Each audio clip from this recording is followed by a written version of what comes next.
What up? It's your boy, King Dow 225, coming at you with another reactionary video. So hit that like and subscribe, become part of the kingdom. Help your boy get to 1,000 subscribers. I'm about to go off. His name Gary Chambers, and yeah, I'm gonna vote for him. Bruh, you have no idea. Man, one day I'm gonna go live on some of the, the corner stores I used to hustle in front of. And like at my tent, it was always like a meeting place for people to have weird conversation. Man, you might catch 8 dudes, 3 chicks in front of my tent buying CDs, also discussing, arguing, debating about female male relationships, religion, politics, even sports. I'm talking about sometimes it got so heated, people like, oh my God, look how loud they is out there. And all this was happening in front of the police station. Police just passed by me like, oh, they out there debating today's topics. Bruh, no lie. And when I tell you, man, I be out there arguing with my black men out there, the importance of they vote, bro. Man, so many times I done heard brothers out there saying, man, vote no matter, it don't count. And I'd be like, man, you right, bro. You right. At the end of the day, sometimes it don't matter. Your vote, but I always argue these points. Voting is an exercise. It's something. It's a habit, a good habit that you need to train yourself in. It's like getting up, doing a little calisthenics, and working your body out. Just voting is an exercise. You know what I'm saying? Some of these candidates might not never be what you want, but one day there will be a candidate that you can get behind 100%, bro. I've always envisioned, I say, one day you're going to get somebody that's from your environment that know exactly what you've been through, can relate, can understand, and ain't no bullshitter. You feel me? And I ain't feel like this ironically. I ain't feel like this. See, I love what Obama did for black people, the culture, the community. You know what I'm saying? Just imagine being in school. Everybody know them pictures of all the presidents, and all of them was white face. Now you got a black face in front, in that sea of white, right?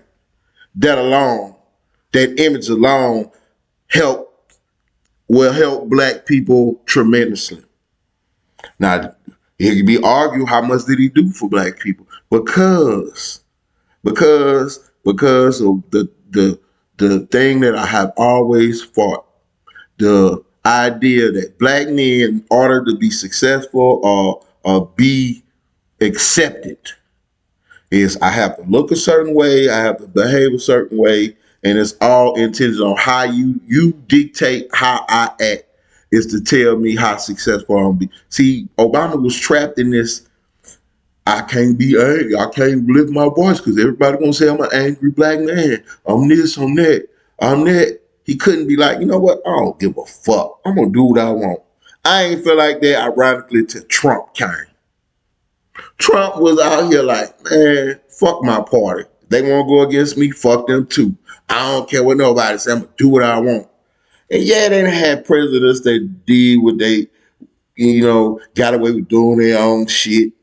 But at that level, I like say, bro, it's gonna come a point where a black person can be himself. A black man can be himself and get elected. It ain't gonna be no fake preacher, no sermonized black man. Like, oh, he have to have a certain haircut. He have to talk a certain way. You have to present himself a certain way for us people to say he's acceptable. For like, nah, bro. That always been my argument, bro. Your vote matter. The reason why we in this condition we are today as black men is because they don't value our vote. Half of us out here arguing about why we shouldn't and should vote. The half of the other half who voting, I ain't gonna even say half. It's more like the 40% of the other 50% are voting in a line with black women. That's why I always say, like, that's why they always go for black women when it comes to voting. Black women voting a certain way, half the black men ain't voting. 40% of the other black men voting exactly what a black women voting, and the other 10% getting squashed because they out here talking about, oh, I don't think I want to vote for Democrat. I'm an independent. Because I feel like Republicans and Democrats are two sides of the same goddamn coin. One act like he your friend and stab in your back. And one just say, you know what, fuck it, I ain't gonna stunt. I don't want you with the shit. Get the fuck away from me. I respect him more than this snake oil salesman over here. But let me get to it. If y'all, you know what I'm saying, then it's BR, bro. This is a 30-second clip, but I'm telling you, I am amped up. This is going to be a long video because I'm going to drop you with a lot of did you knows, especially since this is my city, Baton Rouge, Louisiana. I know the issues here. I know what I be talking about when I say the problems that go down around my city. Like, man, listen, people, did you know? A lot of black people within this city don't even know this. I'm going to say about 10, 15 years ago, the black population became a majority of the city of East Baton Rouge Parish. The majority, the voting power. And I'm like, my boy, we got the voting power. We got the population. All we got to do to change what we want to do is all us vote, and can't nobody tell us what we can. Oh, I don't like how the police handle us in our community. Okay, well, let's go vote. I don't like my senator. Okay, well, let's go vote because we got the numbers. Point blank, period. It's like, I don't understand. Like, my people down here never got that. Like, we got the numbers. They get the majority rules. We are the majority. If we have an issue here, we have the power to change it. That old shit, like, people still think, oh, it's the old way. See, we fighting against the old. The new is fighting against the old. The old want to stay in power, stay doing the status quo shit, stay letting our rivers and lakes get poisoned by, manufacturers. I ain't gonna even talk about Cancer Alley. I ain't gonna talk about the 8 times, more likely you living in Cancer Alley that you'll get cancer more than the rest of America. We ain't gonna talk about that. That's the old guard. Don't give a fuck about the health of fellow Louisianians. But I'm gonna talk about my political views. I've always said, like, me being how I am embedded in these, the respect that I garner. I say, man, I get a nigga elected on the streets. You hear me? I can get you some votes. Cause motherfucker fuck with me. But bro, I've always argued one day there will be a candidate that represents us properly. Let's get it, Gary Chambers. I'm gonna show you a clip if you don't remember Gary Chambers and how much he cared about the community and Baton Rouge. He cares as much as I care, bro. I love this city. Y'all don't get it, bro. This is like a hidden gem with so much untapped potential.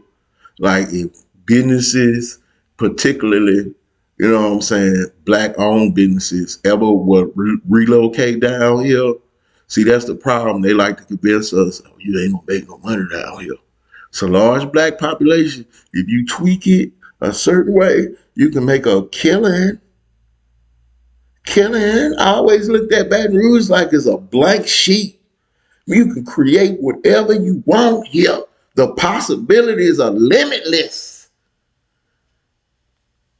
Here you have a Baton Rouge, Atlanta type vibe, Austin, Texas type of. I'm turning this shit to a recruitment film. But let's get to it, Gary Chambers. They not gonna like this. Louisiana Democrats running for U.S. Senate smokes weed, allegedly, in a campaign ad. Also, did you know that when black people got the majority and the power in the city of Baton Rouge, that a large group of white citizens tried to take the unincorporated land in Baton Rouge Parish to create their own city because they felt like they lost power. And I always argue, like, say, bro, think of how your, I don't want to say their opponent, political opponent, think of how your opponent maneuvered. Why would they want to extricate themselves from the city of Baton Rouge to create their own city? Why? Because they lost the power. You got the power. So they trying to come up with a way to create a city where they the majority.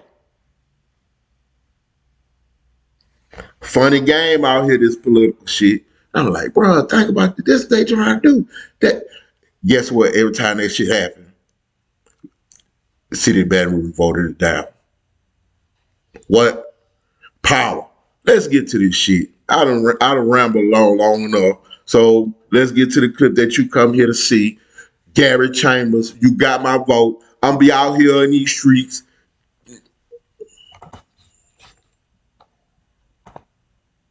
Every 37 seconds, someone is arrested for possession of marijuana. Since 2010, state and local police have arrested an estimated 7.3 million Americans for violating marijuana laws, over half of all drug arrests. Black people are 4 times more likely to be arrested for marijuana laws than white people. States waste $3.7 billion enforcing marijuana laws every year. Most of the people police are arresting aren't dealers, but rather people with small amounts of pot, just like me. I'm Gary Chambers, and I'm running for the U.S. Senate, and I approve this message. And goddamn Gary Chambers, I approve that message. I 100% agree. The marijuana, and I'm not going to sit here and lie. My city, again, the power. They more, when it comes to the Mary Jane, you have to have almost exorbitant amount now for them to arrest you. So the Mary Jane thing in my city is really not is, but it's an excuse for a motherfucker to still come fuck with you. You hear me? Like, just because I'm looking past the, that don't mean they not gonna come mess with you just because we not arresting you for a certain amount. We still gotta come check to see, you know what I'm saying, what amount you got on you. You know, then anything else can happen. So I predicted on these same blocks arguing and debating. I said, man, marijuana gonna be legal in Louisiana in 7 years. 4 years have passed, right? So 3 years left. Like I said, why? Because of the simple fact, once they realize how much income and revenue just off the taxes alone that these other states have making, and the economic shortfall that my city or my state might, I mean, it's obvious. It's too the tide has turned against, because I'm 420 friendly. That's the only thing I fucks with. You know, the tide has turned on the perception of the Mary Jane. And I like the fact they got a candidate out here who ain't, yeah, he might not get elected. 9 times 10, he probably ain't gonna get elected. But the fact that he is brave enough, only thing I don't like is you affiliate yourself with the Democratic Party. Should be independent. You don't need these political party money anymore, bro. All you need is the people. This is a new day. Shit has changed. I don't need to run my campaign through no Democrat because they be up too, bro. So y'all don't remember, I pulled this up to give you an example of where Mr. Gary Chambers came from. Y'all remember this viral video before he came in the political arena? He was just a everyday Baton Rouge citizen voicing his opinion at the Metro Council meeting. Let's see if y'all remember this. See, that's why I vote for him, because I know he came from where I came from. He feel how I I feel. had intended to get up here and talk about how racist Robert E. Lee was, but I'm gonna talk about you, Connie. Sitting over. First of all, let me set the stage. For I'm talking about decades in the city of Baton Rouge, this East Baton Rouge School Board meeting 2020. For decades, they have argued why was it a need to change one of the oldest high schools in Baton Rouge was named Robert E. Lee. For decades, black children had to go to school, and when I was in high school, they was even flying a Confederate flag. And for decades, like, why we got to change? Why I got to change it? In my mind, in 2022, now I'm like, how would a parent feel if they child had to go to a Jeffrey Epstein University or R. Kelly High? They'd be upset, right? Mother or father. I wouldn't want my child going to that school, whether it's a boy or girl. So why for fucking so long do black children have to endure the fact that, and you motherfuckers lost? There's no greater identifier of the Confederacy than the flag and the name General Lee. There's no other, like, you, them motherfuckers go hand in hand. So why does a black kid have to go to school under that kind of fucking shit? Now let's get to the video. What Mr. Gary Chambers went viral. See, this was pre me getting serious about YouTube, so So I had intended to get up here and talk about how racist Robert E. Lee was, but I'm gonna talk about you, Connie. Sitting over there shopping while we talking about Robert E. Lee. This is a picture of you shopping while we talking about racism and history in this country. Only white members of this board got up while we were up here talking too, because you don't give a damn. And it's clear. But I'm gonna tell you what the slaves, my ancestors, said about Robert E. Lee, since you don't know history, sister. Let me tell you that they said when he got the plantation, after he got off the field where 27,000 people died at Gettysburg, Connie, Robert E. Lee was a brutal slave master. Not only did when he whooped the slaves, he said, lay it on them hard. After he said, lay it on them hard, he said, put brine on them so it'll burn them. That's what Robert E. Lee did. And you set your arrogant self in here and sit on there shopping while the pain and the hurt of the people of this community is on display, because you don't give a damn and you should resign. You should have resigned 2 years ago when you choked a white man in his house. You should have resigned 2 weeks ago when you got on TV and said foolishness. And you should walk out of here and resign and never come back, because you are the example of racism in this community. You are horrible. Now to the rest of the board. You have an obligation to the people of this community, and 81% of them are black. And do you need a Klan rally outside, Mr. Goday, before you end it? Because holding it up means that you put that building in jeopardy. You do, sir. Because all over the country, they burning stuff down. And black folks in this city have stood with protesters. I ain't seen you elected officials out there with them, making sure that nothing goes south in Baton Rouge. It's been folks in this community who give a damn. Not just when it's comfortable, but every time. And 4 years ago, we came down here. Mr. Drake, they say you're a good man. Be a good man. Black folks say you're a good man. White folks say you're a good man. Your legacy is attached to tonight, brother. Your legacy. Now, let me say to the black members of the board, it's the most solidarity I've seen out of y'all in forever. Let's keep it at. Let's stand on this moving forward, because we don't need to apologize for Connie, Evelyn. She showed you who she was. And that's why, say, bro, when I saw this video 2 years ago, I said, if this dude ever run for anything, I'm going to vote for his ass. He got my vote forever. We've had a lot of charlatan politicians down here. Louisiana, Baton Rouge, like internationally known Edwin Edwards, Huey P. Newton type legendary politicians. Locally, everybody know about the Cleo Fields and the whatnots. Well, bro, I'm telling you, black men, I've been out here telling y'all for the longest, why it's important for us to vote, why it's important for us to be united, why it's important for us to stand on certain things, because it's going to come a candidate that's really going to be about the people, that's really going to be about the community he come from, the cause and effects of the laws and shit that we have to endure, the things that we have to go through every day, bro. Like, I was one of them, like, you can't change the system from within. Yeah, you can, but it takes a certain type of person that's not changed by the system. I believe that's Gary Chambers. I'm voting for him. Hit your boy. This your boy King Down 225, another reactionary video. Hit that like, subscribe, become part of the kingdom.